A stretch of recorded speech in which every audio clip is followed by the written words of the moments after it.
E a cruz, a junção de dois madeiros se faz por um único ponto, que é o Senhor crucificado. A nossa vida é breve, a nossa existência é muito breve. Nós pensamos que vivemos bastante, mas a vida passa rápido e as coisas passam bem rápido. E nessa correria da vida nós precisamos elevar o nosso coração, o nosso desejo, às coisas que não passam. A oração coleta da missa da semana passada dizia que possamos usar as coisas que passam e abraçar as que não passam. Quando é que cometemos pecado? Quando abraçamos as que passam e esquecemos as que não passam.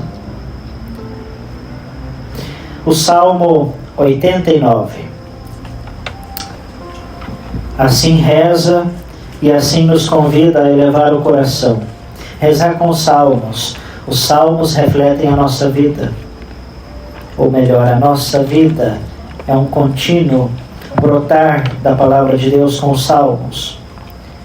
Esse Salmo 89 está dentro da segunda série que eu falei no início do retiro, que é a série da vida cristã. Agora, a nossa vida aqui, as virtudes, a vida, o sentido das coisas, fala de tudo isso. Esse salmo fala da vida, da nossa vida, e diz: Senhor, fostes nosso refúgio de geração em geração. Antes que se formassem as montanhas, a terra e o universo, desde toda a eternidade, vós sois Deus. Deus eternamente é. Às vezes o que pode acalmar a nossa arrogância, o nosso desejo de dominar as coisas, é o reconhecimento de que nós não somos. Faz 33 anos eu não era. Deus é. Deus existe desde sempre, é o fundamento de tudo. Continua o Salmo: reduzis o homem à poeira, e dizeis: filhos dos homens, retornai ao pó. Porque 1000 anos diante de vós são como o dia de ontem que já passou, como uma só vigília de noite. Vós os arrebatais. Eles são como um sonho da manhã, como a erva virente que viceja e floresce de manhã, mas que à tarde é cortada e seca. Não é um salmo pessimista. Parece que então a vida acaba, então tudo é uma ilusão. Não. Porque o Senhor Jesus, Ele nos convida nesse retiro a encontrar o sentido da beleza das coisas, da beleza da nossa vida, daquilo que nos rodeia, daquilo que nos circunda, na fonte que é Cristo. Sim, somos consumidos pela vossa severidade e acabrunhados pela vossa cólera. Colocastes diante de vós as nossas culpas e nossos pecados ocultos à vista de vossos olhos. Ante a vossa ira passaram todos os nossos dias, nossos anos se dissiparam como um sopro. 70 anos é o total de nossa vida. Bem, na antiguidade era o limite praticamente da vida humana. Os mais fortes chegam aos 80. A maior parte deles, sofrimento e vaidade. Porque o tempo passa depressa e desaparecemos. Quem avalia a força de vossa cólera e mede a vossa ira com o temor que vos é devido? E aqui, Deus, diante daquilo que parece que é uma catástrofe, porque se a gente está lendo o Salmo e diz: bem, é a verdade, ninguém pode mudar isso. Mas Deus vem com esse consolo, com essa mão misericordiosa, e nos diz uma lição de sabedoria. Ensinai-nos a bem contar os nossos dias, para alcançarmos o saber do coração, para alcançarmos a sabedoria. É isso que nessa segunda meditação nós queremos pedir. Ensinai-nos a contar os nossos dias, mas não é contar matematicamente as coisas. Quantos anos eu vou viver? Se eu chego nos 90? Se eu chego nos 80? Não é isso. O salmista, na versão hebraica, contar os dias significa aquilo que os latinos chamavam aproveitar cada dia. Contar para o povo hebreu, para um homem antigo, era aproveita o momento presente. Não desperdice nada, porque logo a vida passa e cada momento é graça, cada momento é um momento de sabedoria de Deus, da pedagogia de Deus, que nos diz que o nosso coração não está feito para as coisas da terra, mas para as coisas do céu. Continua o salmista: voltai, Senhor, quanto tempo tardareis? Sede propício a vossos servos. Cumulai-vos desde amanhã com as vossas misericórdias, para exultarmos alegres em toda a nossa vida. Quando o Salmo fala cumulai-vos desde amanhã com as vossas misericórdias, o salmista está dizendo cumulai-vos com a tua ressurreição, porque qual manhã mais maravilhosa não foi aquela da ressurreição, onde a misericórdia era viva, onde Maria Madalena naquele momento encontra a misericórdia naquela manhã. Nós não estamos nesse mundo somente para viver na noite e somente à luz de velas, para chegar à manhã que é Cristo ressuscitado. De fato, na Idade Média e na Antiguidade, as igrejas se construíam quando se celebrava ad orientem, ad dominum, isto é, a Cristo. O sol, onde nascia o sol, oriente, significava de onde vem a luz, de onde nasce Cristo, de onde ressuscita Cristo. E por isso o padre e as catedrais na Europa se construíam direcionadas com a ábside para o sol, para onde nascia o sol. Então toda missa que se rezava olhando para o Cristo que nasce, que ressuscita, a luz e o sentido do mundo.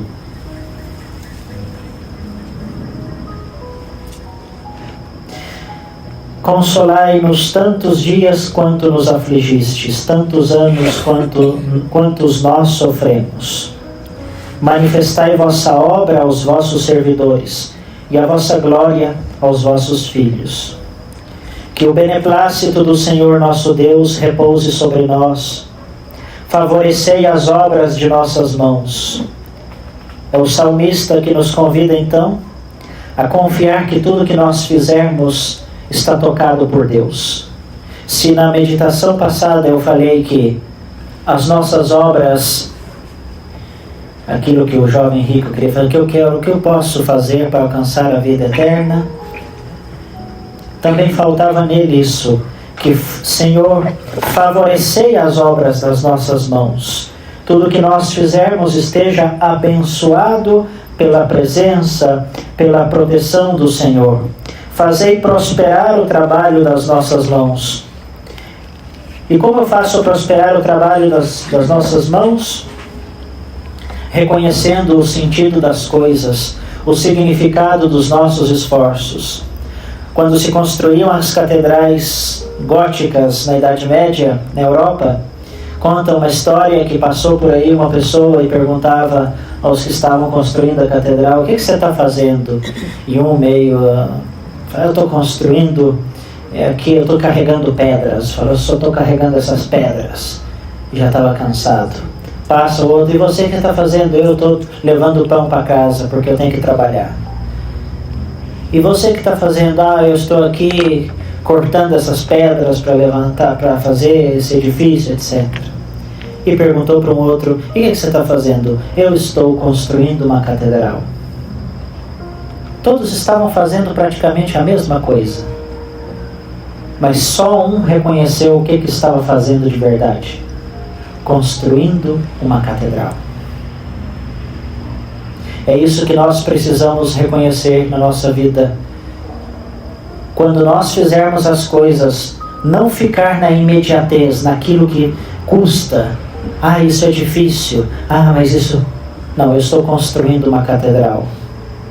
Eu sei que no final existe um prodígio de Deus, uma grandiosidade que agora eu não vejo, mas que no final terá o seu êxito, o seu sucesso, essa graça. Isso significa ver a nossa vida em clave sobrenatural, além das coisas imediatas. E é isso o que, se na outra meditação, foi um jovem que fazia umas perguntas à maneira de um jovem desejoso, mas quem sabe ainda muito imaturo. Agora entra no cenário dessa noite uma mulher que tinha sofrido muito, uma mulher que já tinha vivido bastante, uma mulher que sempre fazia a mesma coisa que todos nós costumamos fazer às vezes, a mesma coisa de sempre. Lá ia ela, aquela samaritana. Quem considerava uma samaritana naquela época? Aquele poço de Jacó. Sabe por que os apóstolos se assustaram ao ver Jesus no poço de Jacó? Não porque ele estivesse conversando com uma samaritana, mas porque no poço de Jacó, naquela época, se ia para buscar noivo. E quando os homens iam ao poço para cumprimentar as mulheres, era para buscar namorado, para poder casar. E aqui se deu o casamento mais belo do Evangelho, do esposo que é Cristo e de uma mulher samaritana que esposa Cristo e encontra o sentido da vida. Da alma que encontra o amado num poço, encontra o sentido do que faz, o sentido da vida. João capítulo 4, versículo 5 em adiante. Chegou, pois, a uma localidade da Samaria, chamada Sicar, junto das terras que Jacó dera a seu filho José. Ali havia o poço de Jacó, esse poço que todo mundo ia para encontrar um destino na vida, né? E essa mulher nem esperava o destino que ia estar diante dos olhos dela, o próprio Deus. Jesus, fatigado da viagem, sentou-se à beira do poço. Esse poço corriqueiro, esse poço de todos os dias, esse poço que todo mundo passa, tira água, vai e vem. Deus se senta num poço. Essa é a presença do Senhor na nossa vida. Jesus vai buscar cada um de nós naquele poço, ali onde nós costumamos ir sempre. Se senta. O fato de que Jesus se senta num poço é justamente que, ao sentar-se, Jesus quer ensinar algo. Toda vez que nós encontrarmos na Sagrada Escritura Jesus se sentou, lembremos, pegou a barca de Pedro e se sentou. Chegou numa montanha e se sentou. E vem as bem-aventuranças. Quando Jesus se senta no Evangelho, significa que Ele é o Mestre. Ele quer ensinar algo. E nos torna então seus discípulos. Antes que essa mulher chegasse, Jesus já sabia que ela ia aparecer ali. E Ele se sentou no poço. Sentou-se à beira desse poço, era por volta do meio-dia. Era por volta desse meio-dia, cansado, o sol ainda estava ardendo. Meio-dia é a metade da luz do sol, é a metade de uma jornada, assim como foi a metade, 33 anos, com que Cristo subiu na cruz, para no meio-dia redimir o homem. Jesus chegou no meio-dia. O salmo que eu acabei de ler fala que a vida do homem chegava até os 70. Metade seria 35, 30, 33. Ensinai-nos a contar os nossos dias e dai ao nosso coração sabedoria. Jesus senta naquele poço ao meio-dia, na metade do dia, como na metade dos anos da vida do homem, e se encontra com uma mulher para redimi-la. E Jesus salva a humanidade com 33 anos, a plenitude de Cristo, 33 anos. Se senta e vem essa mulher samaritana para tirar água. Ela vem tirar água, está sedenta. É uma mulher sedenta e é a única coisa que ela faz, que ela sabe fazer, é ir por água. Não faz nada de errado. Faz uma coisa simples. Jesus nos mostra então que as coisas simples da vida são caminho para a transcendência, para que o nosso coração se eleve a Jesus, que nos mostra então a sua presença. Quem começa esse diálogo não é a mulher samaritana, é Jesus. As primeiras palavras não é de uma mulher que vem tirar água e está com sede, mas é daquele que dá a água e pede a água. Jesus disse: dá-me de beber. O que Jesus gritou na cruz? Tenho sede. Essa passagem com a samaritana, ao meio-dia, dá-me de beber, não é um prelúdio da crucificação do Senhor? Que naquela cruz falou para todos nós, para nossa alma: dá-me de beber. É Jesus que começa o diálogo, porque os discípulos tinham ido comprar alimento na cidade. Aquela samaritana então não era boba, ela reconheceu quem era aquele homem. Ela viu somente no início o que nós falamos na primeira meditação, o horizonte. Viu a superfície de um homem. Tu, sendo judeu, como pedes de beber a mim que sou samaritana? Ela já começa a raciocinar, como isso é impossível? Ela queria observar uma norma, colocar um muro, respeitar o muro que existe entre um judeu e uma samaritana.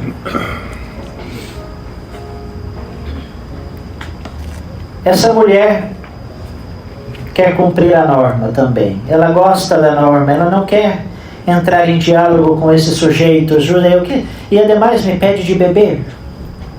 Quem será esse? E Jesus começa com o seu discurso, que é o fundamento do nosso amor a Deus. Se conhecesses o dom de Deus, e quem é que te diz: dá-me de beber? Certamente lhe pedirias tu mesma, e ele te daria uma água viva. São as primeiras palavras profundas de teologia para uma samaritana. Começa uma troca. Divino-humano, divino-humano. Eu te dou a água para beber. Senhor, eu te dou essa água porque pela tua humanidade estás cansado, sentado no poço. E Jesus, ao mesmo tempo, com a sua divindade, diz: mas se você soubesse quem sou eu te daria água viva. Nós cremos não somente em um Jesus que satisfaz a fome e a sede material. Não basta pregar um Jesus que só atende às nossas necessidades materiais. Jesus vai além. Porque nós não somos só corpo. E esse é o erro, me permito dizer, claro. E esse é o erro de uma teologia da libertação. Jesus não veio satisfazer somente a corporeidade humana, dar de comer a quem tem fome e de beber a quem tem sede. É preciso fazer isso. Mas isso é uma dimensão da humanidade, nossa humanidade. Eu não sou só corpo, eu também sou espírito, sou alma. Jesus, ele preenche completamente a nossa vida. Não somente satisfaz as minhas necessidades materiais, mas ele toca também aquilo que permanece, isto é, a minha alma, o meu espírito, o meu desejo de Deus, a minha saudade de Deus. E se você soubesse quem sou eu, hoje Jesus está dizendo para você, se você soubesse quem sou eu, você me pediria água viva. Porque essa água samaritana do poço acaba. Mas a minha água jorra para a vida eterna. Assim como na visão de Ezequiel, do templo, que é a água que jorra do templo. O que saiu na paixão do Senhor, depois que o soldado traspassou o lado de Cristo? Sangue e água. Uma água que jorra até a vida eterna. Essa água que santifica o batismo. Somos batizados na água, que é Cristo. Água viva que jorra para a vida eterna. Quando na Santa Missa o sacerdote coloca uma gota de água dentro do cálice, representa não só a nossa humanidade e a sua humanidade, mas representa a força da sua divindade tocando a nossa humanidade. Tanto é assim que na liturgia bizantina oriental, esse colocar água no vinho não se faz nas oferendas, se faz antes da comunhão. É um rito diferente. Antes já está consagrado o pão e o vinho, e antes de comulgar, o diácono vem com água quente e coloca dentro do cálice, dentro do sangue de Cristo. Ele traça uma cruz jogando água quente, porque é sangue de um vivo, Cristo vivo. Água viva que jorra para a vida eterna. Jesus então manifesta a sua divindade a essa mulher, mas ela não entende ainda e diz: Senhor, não tens com que tirá-la, e o poço é fundo. De onde tens, pois, essa água viva? Assim somos nós diante de Deus. Meu Deus, eu já fiz de tudo. O poço é fundo. Tu não tens nada, porque eu já fiz tudo. É o que ela está dizendo. Como tens tu água viva que jorra para a vida eterna? É a dúvida. É a dúvida. A dúvida não daquele jovem rico que fez umas perguntas mais ou menos, mas essa mulher quer compreender em profundidade. Essa mulher quer compreender em profundidade de onde vem esse Senhor e de onde vem a sua vida corriqueira de tirar água. Jesus manifesta o seu poder na dinâmica cotidiana, diária daquela mulher. A água, o poço é fundo. Deus nunca desiste de ninguém, vai até no mais profundo. E ele diz: porque você é maior do que o nosso pai Jacó, que nos deu este poço, do qual ele mesmo bebeu, os seus filhos, os seus rebanhos.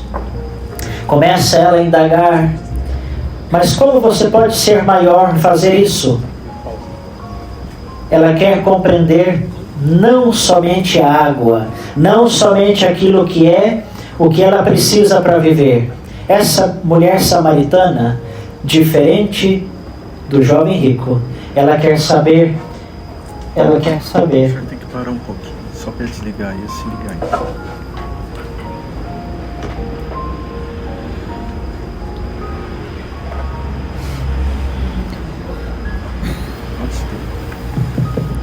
essa mulher samaritana quer saber, não da água, mas quem é esse Jesus que está aqui. Às vezes nós precisamos isso, a audácia, a coragem de perguntar: quem é esse Jesus que eu sigo, que está aqui, que me interpela? E Jesus respondeu: todo aquele que beber dessa água vai ter sede, mas o que beber da água que eu lhe der jamais terá sede. Mas a água que eu lhe der virá a ser nele fonte de água que jorrará até a vida eterna. Que virá a ser nele. Quem beber da água que eu der, jorrará dele até a vida eterna. Lembremos que a água é o princípio da vida, já diziam os filósofos antigos. A água é pura, a água é o que dá. Tudo que existe praticamente existe graças à água, a essa presença pura de um elemento puro. Por isso Jesus, usando essa água, diz: essa água que eu vou dar será uma graça, a graça infinita que jorra para a vida eterna. E agora, aquela mulher não precisou de muita complicação. Ela ficou escutando aquele discurso tão bonito da água, porque era a única coisa que ela sabia fazer, pegar água no poço.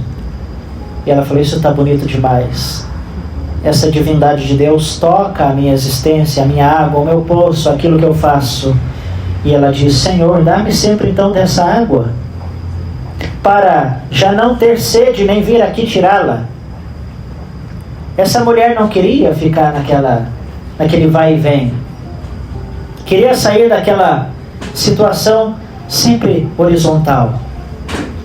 Jesus, mostra-me dessa água, dá-me dessa água, porque eu quero que a minha vida seja plena. Ela começa então a entender que o amor de Deus não é somente aquele que resolve um problema temporal, mas aquele que te dá uma solução, uma fonte de água, de vida, de felicidade eterna. Jesus, diante dessa... Porque Jesus já viu que essa mulher tem desejo de algo muito mais grande do que tirar a água do poço. Hoje, nesse retiro, se você veio aqui, já está chateado, já está acostumado de fazer sempre a mesma coisa, já está cansado, não encontra um sentido, vai tirar água do poço todo dia, aquilo não te satisfaz. Escuta Jesus que agora te diz: eu sou muito mais do que esse poço que você tira água todo dia e do qual você nunca está saciado. Aliás, não deixe de tirar água do poço, mas tire a água do poço sabendo que o sentido da sua vida não está naquele poço. Está naquele que se senta sobre o seu poço e quer dialogar com você. E ele fala com você na adoração, na Santa Missa, num retiro, numa boa palavra de uma pessoa. Jesus se senta sobre o seu poço e te diz: eu sou a fonte de água viva que jorra para a vida eterna. Acredita nisso? Essa mulher já despertou o desejo. Mas Jesus, que é a água viva, entra como um rio impetuoso na vida pessoal daquela mulher. Então vai chamar o seu marido. Uma coisa muito séria. Jesus parece que muda completamente o discurso. Porque é muito bom que Jesus esteja dando uma aula de teologia para uma samaritana, mas quando ele começa a entrar na vida, chama o teu marido. Esse Jesus que gosta não de invadir, mas de restaurar a vida.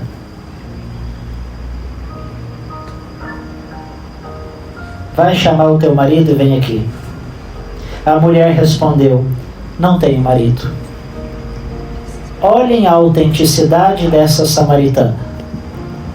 Por que será que Deus teve misericórdia e amou essa mulher até o mais profundo? Porque essa mulher era transparente. Essa mulher não andava com mentiras. Essa mulher era o que era diante de Deus. Ela poderia ter dito: meu marido está trabalhando, não vai dar, eu não tenho marido. Sabe por que Deus às vezes não age na sua vida? Porque você diante dele nunca confessou: Jesus, eu não posso. Jesus, eu não tenho. Jesus, eu não consigo. Porque o que Jesus quer é que sejamos humildes e transparentes diante dele. Quando você chega diante de Deus e fica: mas sabe, Jesus, eu sou muito bom, mas sabe, e ficamos com... Não, Jesus fala: chama a tua vida pessoal. Você fala: está assim, Senhor, é assim.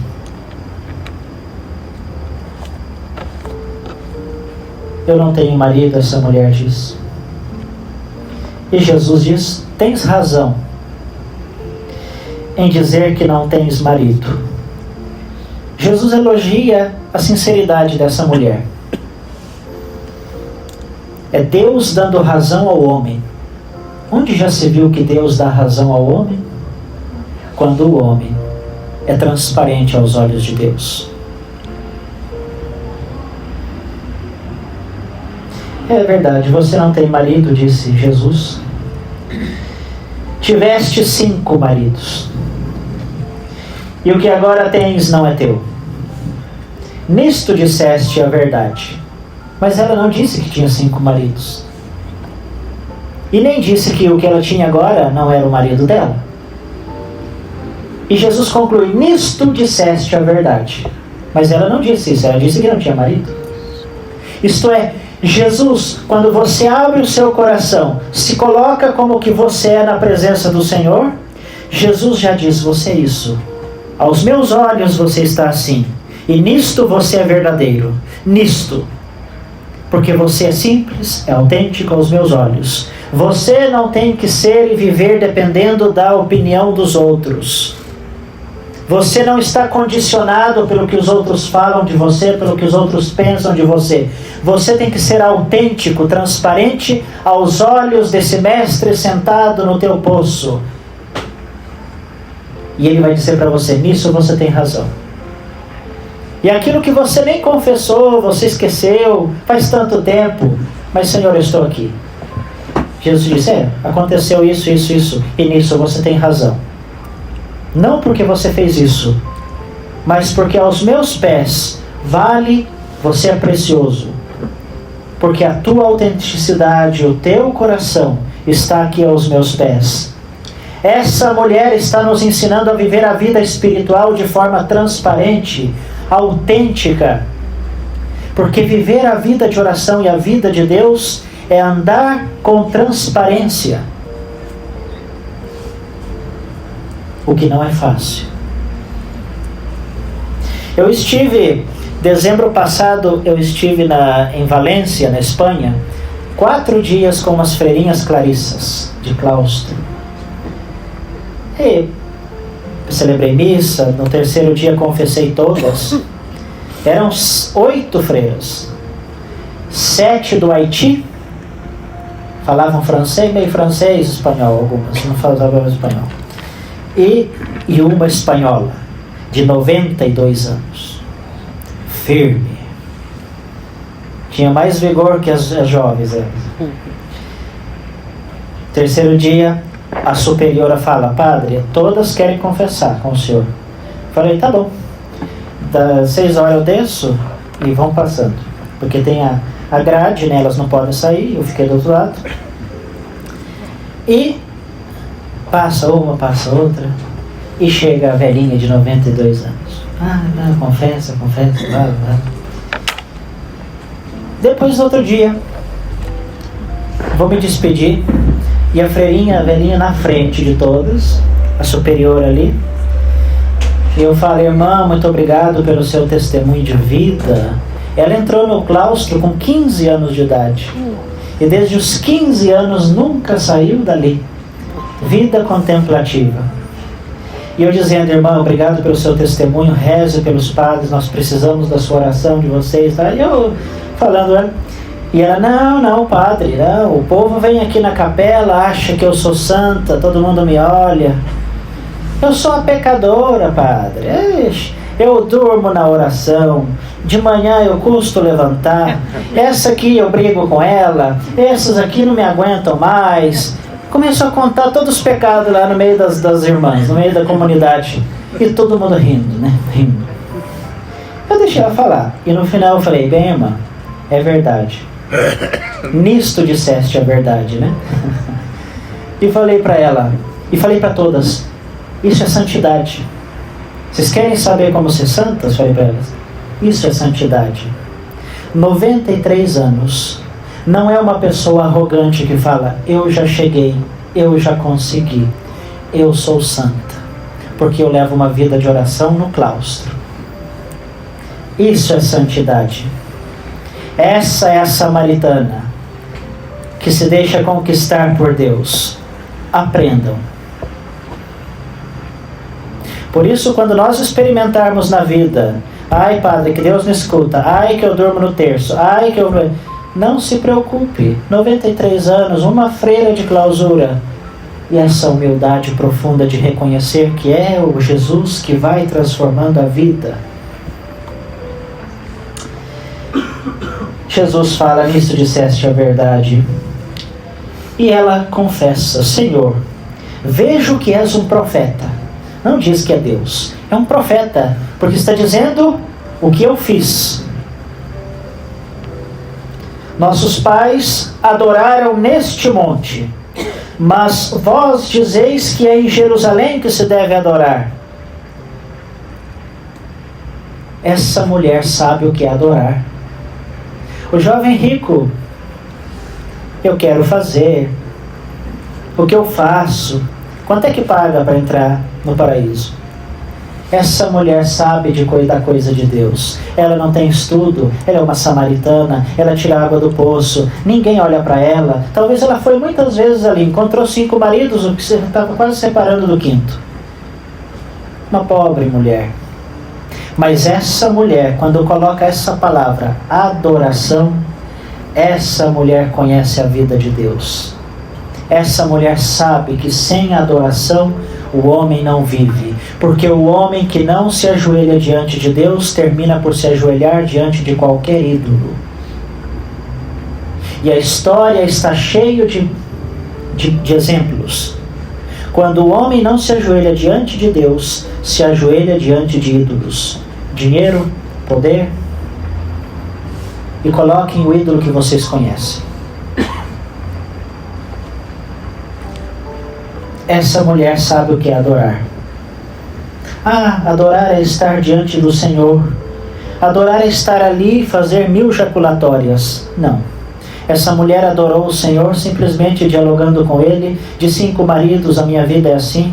Senhor, eu sei, mas ela foi questionando. Adorar significa colocar o meu coração diante do Senhor.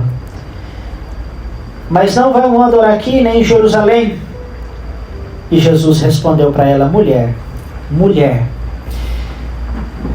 hebraico, quando se diz mulher, quando um homem se dirigia em público, ou se escrevia pelo menos, dizia mulher, estava dizendo algo muito pessoal. Por isso que quando Jesus na cruz não fala mãe, aí está o teu filho. Não fala mulher, aí está o teu filho. Quando Jesus diz a Maria, mulher, está dizendo, presta atenção, isso aqui é sério. Mulher, aí está o teu filho. Quando Jesus aqui fala para ela, mulher, acredita-me. Porque ela já falou, eu te adoro, Senhor, eu te adoro, eu quero adorar. E Jesus fala, acredita, crê. Vem a hora em que não adorareis o Pai, nem neste monte, nem em Jerusalém. Vós adorais o que não conheceis, nós adoramos o que conhecemos. A salvação vem dos judeus. Está dizendo, eu sou o Santíssimo Sacramento exposto. Eu sou a salvação que vem dos judeus. Acredita, mulher, acredita. Mas vem a hora, e já chegou.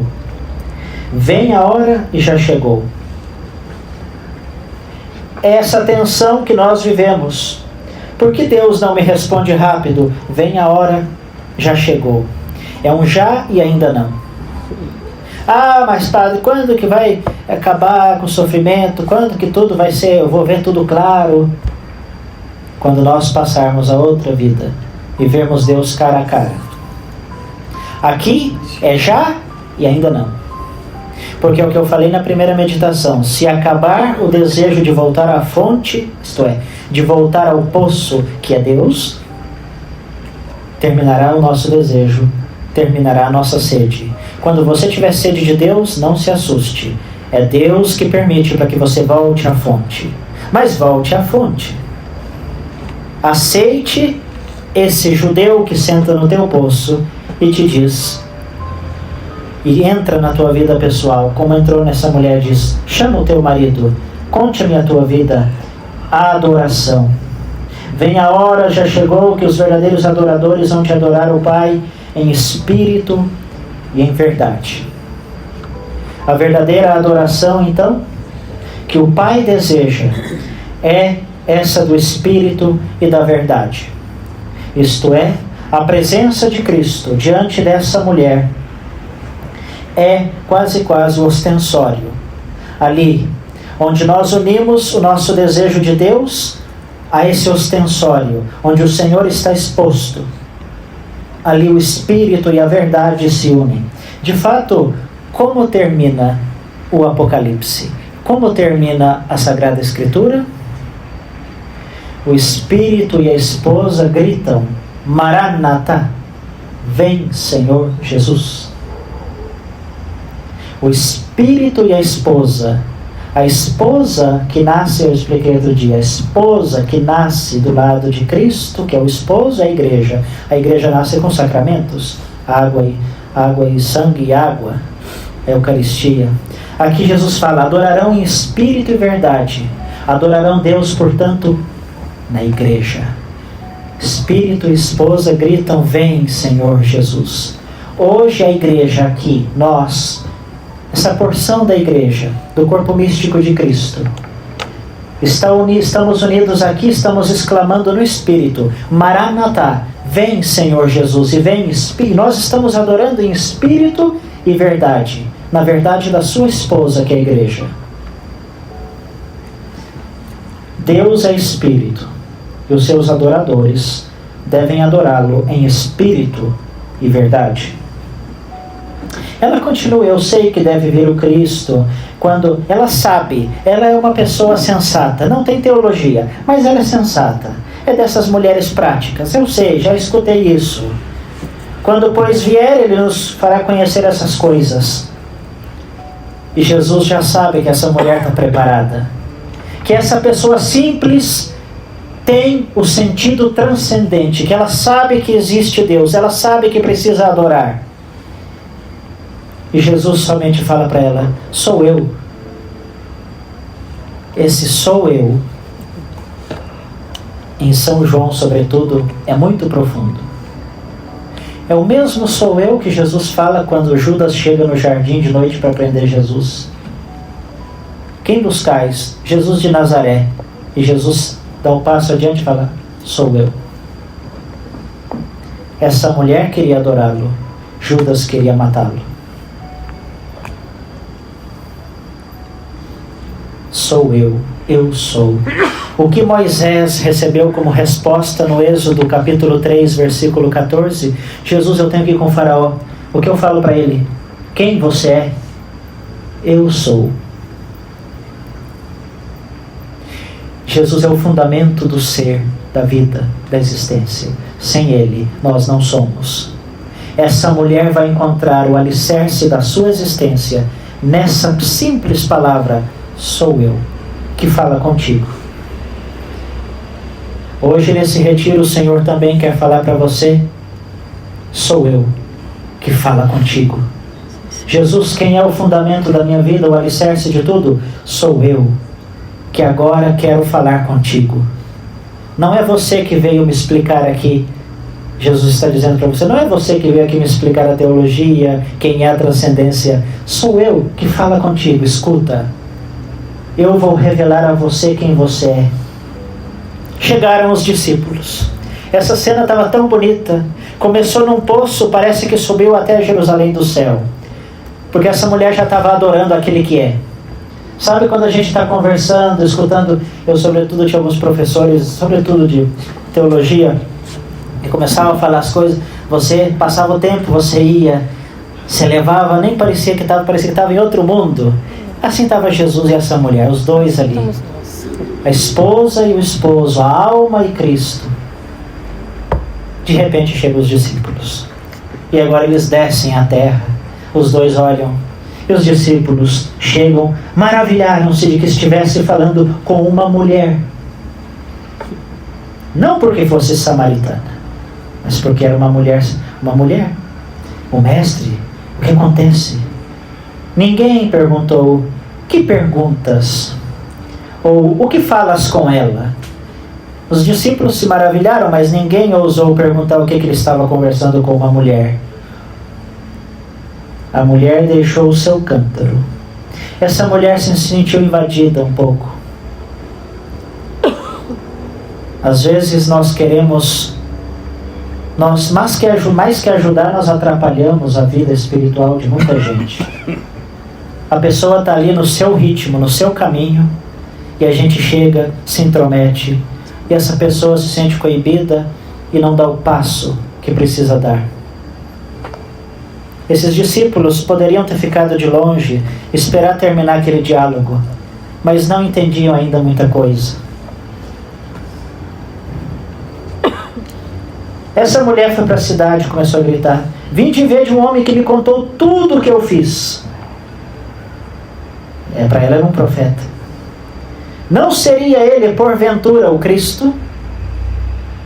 Essa mulher não pergunta o que eu tenho que fazer, como é que eu faço? Não, esse não será Jesus? A alegria da vida cristã é reconhecer que Cristo é Deus, faz parte da minha vida, Ele é o sentido, é Cristo. Cristo não, eu não somente vou na oração, na missa, na confissão, como se fosse no pronto-socorro, machuquei, vou no pronto-socorro. Estou necessitado, vou na farmácia, pego um remédio. Jesus não é somente uma solução para os momentos de dificuldade. Ele é o sentido da nossa vida. Nós temos que ir pela vida dizendo, não é o Cristo, Ele? Essa mulher estava entusiasmada. Saíram da cidade e vieram ter com Jesus. Os discípulos falaram, mestre, come. Mas ele diz, eu tenho um alimento para comer que vós não conheceis. Isto é, o meu alimento é essa adoração dessas almas simples. Quanto nós perdemos do sentido de adorar o Senhor, a adoração. Os discípulos perguntaram, alguém trouxe para ele comer? Mas Jesus disse, meu alimento é fazer a vontade daquele que me enviou, cumprir a sua obra, e a sua obra é que todos o adorem, o sirvam em espírito e verdade.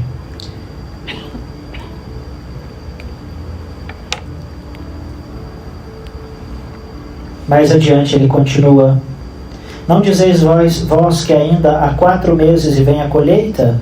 Eis que eu vos digo. E essa é a mensagem diante dessa mulher que adora e que reconhece a transcendência do Senhor. Levantai os vossos olhos e vede os campos, porque já estão brancos para a ceifa. O que ceifa recebe o salário e ajunta fruto para a vida eterna. Assim o semeador e o ceifador juntamente se regozijarão. Qual que é a finalidade dessa meditação? A alegria do homem é a alegria de Deus. Santo Irineu de Leão escreveu no Adversos Héreses, na sua obra, dizia: a glória de Deus é o homem que vive, e o gozo do homem é a contemplação de Deus. Aqui se dá a alegria recíproca de Deus e do homem. Essa mulher encontrou então o sentido da sua vida, da sua existência, E soube então que o amor não é somente algo que ela buscava como pessoa, como ela, mulher, mas buscava um sentido da sua existência, da sua vida, naquele que é o fundamento, eu sou. E no final do Evangelho ela continua anunciando, esse é o querigma dessa mulher. Se os apóstolos depois da ressurreição saíram, sim, eu vi o Cristo ressuscitado, essa mulher, o querigma, ou seja, o anúncio do Evangelho dela era, ele me disse tudo quanto eu fiz. Tudo que eu fiz, ele me disse. Não tenham medo de anunciar o Evangelho com a sua vida. Ah, mas é imperfeita, Padre, é tanta coisa. A nossa vida fala e anuncia a força restauradora de Cristo. Ele disse tudo o que eu fiz. Esse retiro, cada um vai sair daqui e dizer, bem, Jesus me disse tudo o que eu sou e o que eu fiz. Porque Ele é. Porque Ele me disse, eu sou. E Ele é o sentido da minha vida, da minha história. Jesus permaneceu ali, junto com aquela mulher, naquela cidade. Não podia, mas permaneceu. Jesus quebra a regra. Onde há adoração, Jesus não segue essas normas, essas regras. Jesus fala, onde há amor, o amor vence sempre. Essa mulher amou demais.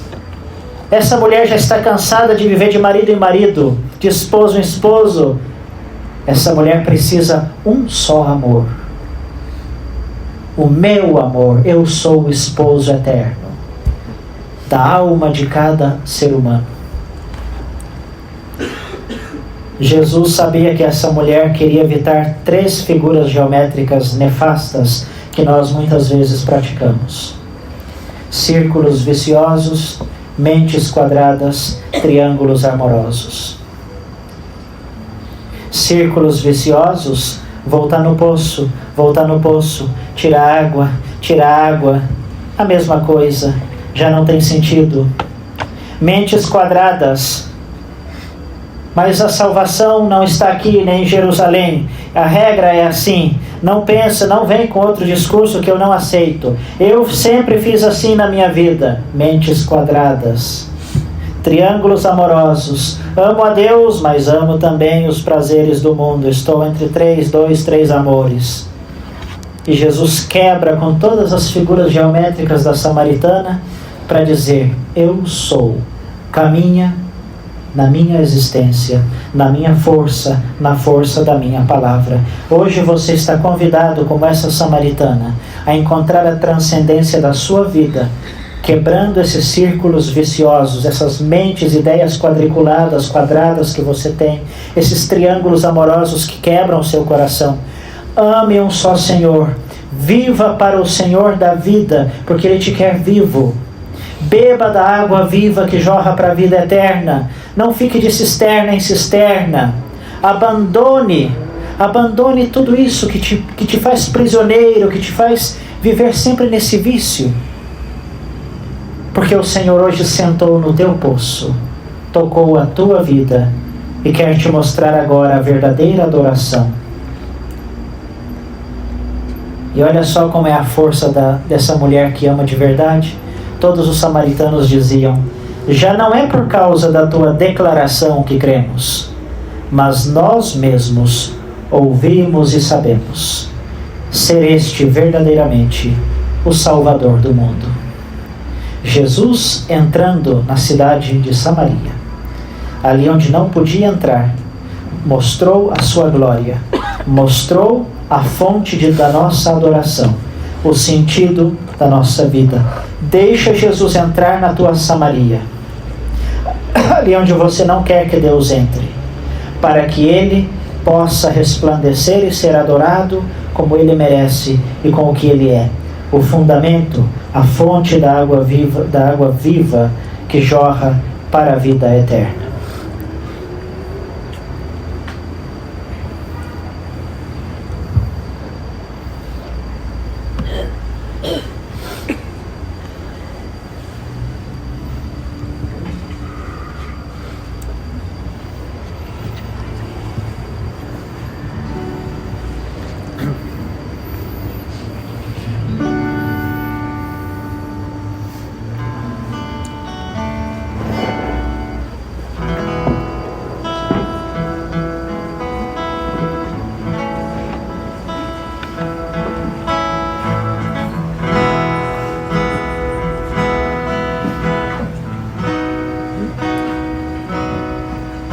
Só por ti, Jesus, quero me consumir como vela que queima no altar, me consumir de amor.